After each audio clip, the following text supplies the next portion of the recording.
The world-renowned cellist Pablo Casals was asked when he was 80 years old why he still practices 4 to 5 hours a day. And he said, because he thinks he's making progress.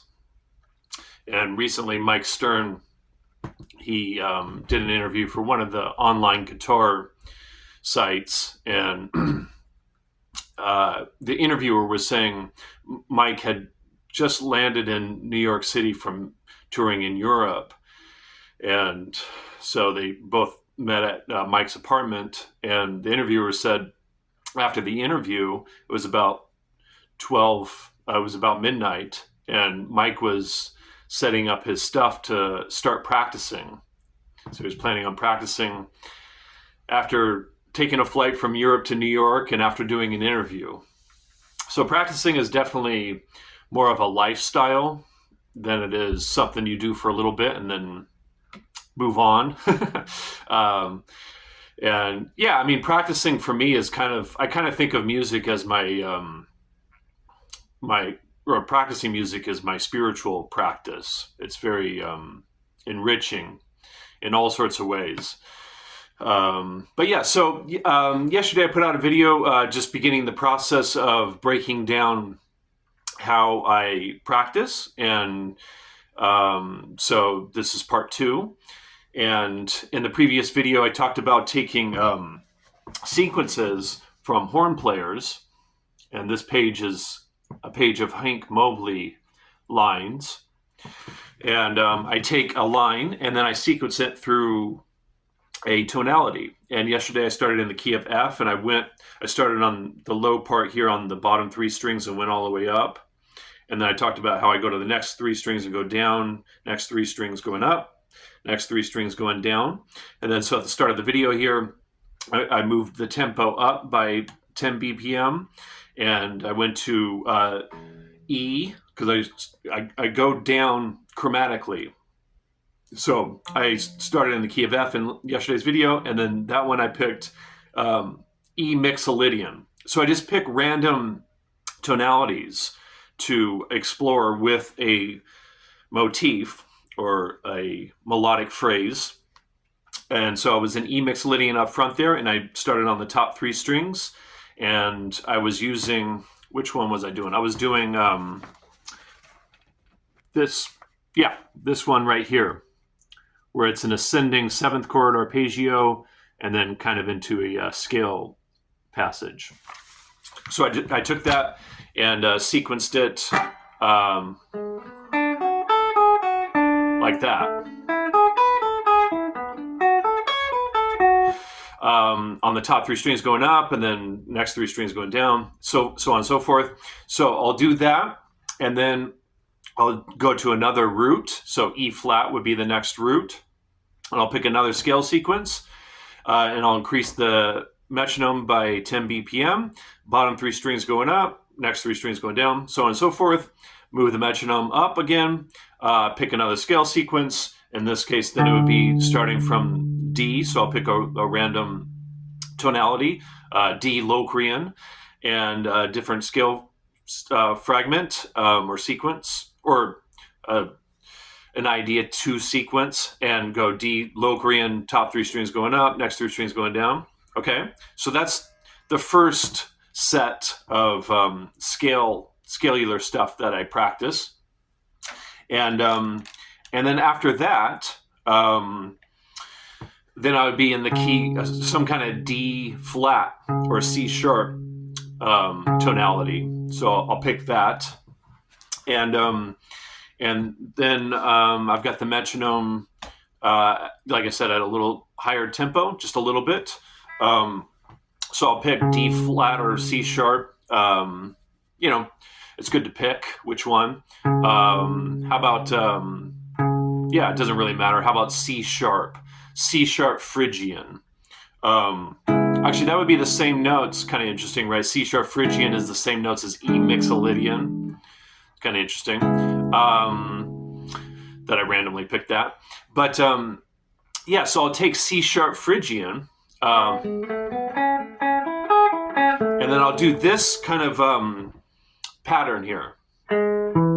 So let's see, what's the lowest note? Here's the lowest note I can get in this key, which would be an open A.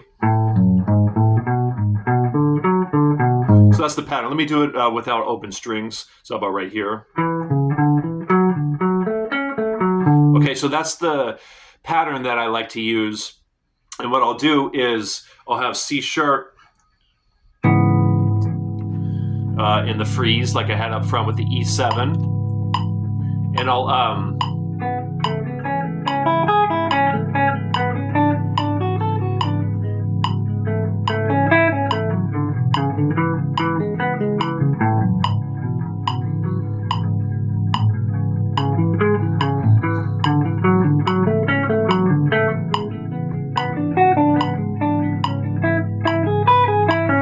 so I take that pattern and I keep going all the way up. So I'm all the way up here.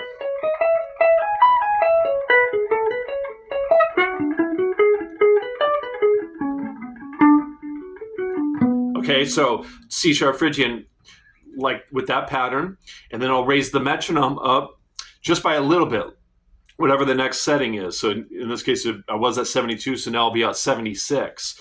And I'll do the same pattern, but now something from C. So how about C, C Lydian. And I'll take C Lydian and do the same thing, starting from the highest here.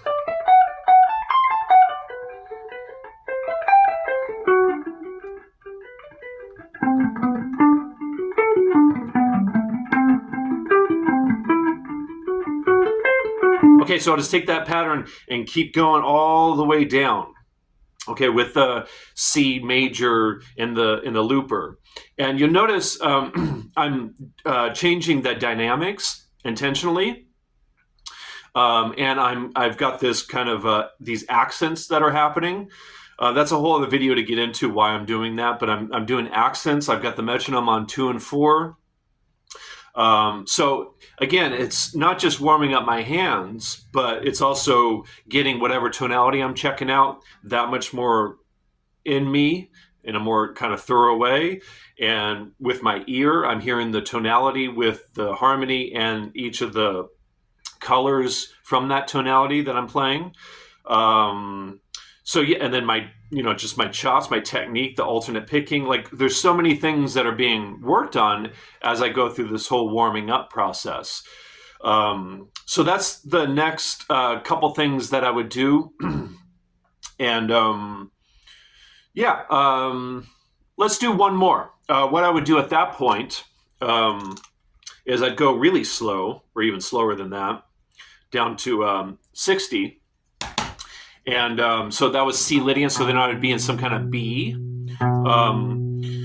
And how about I don't know. Sometimes it's hard to pick something. How about B Dorian? No, that's the same notes as E mix and C Phrygian. For some reason, I'm going for that. How about B minor scale? So everyone calls this the melodic minor scale. So what I'll do is I'll do 4 notes per string, and so on the fingerboard it would look like this in this position. This is the lowest on this string, lowest note I can play in this tonality.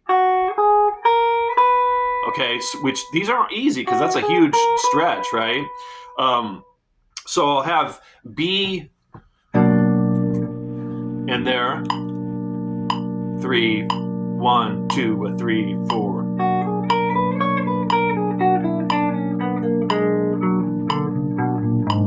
So I can't do 4 notes per string down here, so that's why I was doing 3, but then pick it back up with 4 notes per string.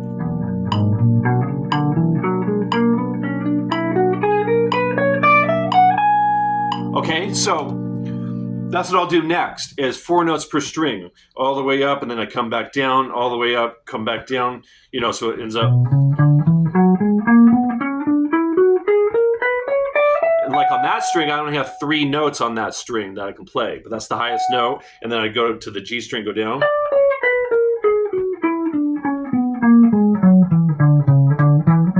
I missed that note in that one too. Yeah, sometimes I'll miss a note with these big stretches. So it's a great exercise. 4 notes per string, for the most part. Sometimes 3 when you run out of frets. But those are great. And so that would be the next part of my warming up. And so let's leave it there. Like I said, this is going to be multiple parts because there's a lot to kind of get into. And again, this is something that I designed for myself. Part of the inspiration was many, many years ago. Pat Metheny talked about he likes to practice or warm up for 2 hours before each show. Ideally, that's what he likes to do. And so I figured, well, there's got to be some good reasons for doing that. And so I just took that seriously and designed my own kind of warming up process. So I would recommend for everyone to come up with their own warming up process. And maybe you could take some of these ideas, some of these concepts, and implement them into your warming up process or practicing in general. And my whole warming up process goes for about an hour usually. And so there's a lot more to get into. But kind of the main thing here is I am warming up, but there's a bunch of musical considerations that are happening. And then, and then also just getting all the tonalities that much more, get them down that much more thoroughly.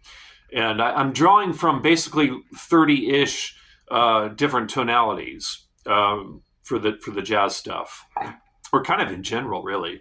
So I'll pick this up in the 3rd installment. And once again, if you have any questions, please feel free to leave them in the comment section.